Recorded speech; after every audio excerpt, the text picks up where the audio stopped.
मलिक साहब के देवाने पयो के या सड़े के या मैं मिलाते मैंने पता है तुन्ना से ते लगा ताजा के डेढ़ दा पट्टा वे तो देख धमकड़े रखी ना वेना हमारे से ना टोपी ये को लेते जब दवा सड़ी दाई हां सड़ दावे ने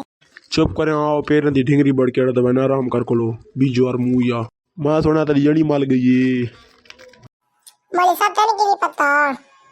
अब भाण मारी तो मैं थारे निकाह पढ़ाए थे मन पतो सी चले चंगा ठीक गया बड़ा लगी त गई तो नल मैं शादी करके दियो चंगा लगी गई हुन तू भड़ी बला वन अगर रखती में वाले अपनी मिलाद भुगता इन्ने मैं छिली पर है और तल पतला यो बड़ हां साड़ी पे आई ना तारी हां सड़ती तो मेरे को ना शनाब मैं सुना दूध दल हलवाओ मैं तमें नंडे तू नहीं भोगता रहे मैं लेट पे थी ना तकरीर करनी ते हुन मैं क्या करा मैं दप्या पिछू ने टोक्या कर गिदड़ दा बच्चा ये तो गया कहानी पवेश पहले तो से लाइक सब्सक्राइब करना लाजमी मैं तो सोना अल्लाह करे बल हेलो आवे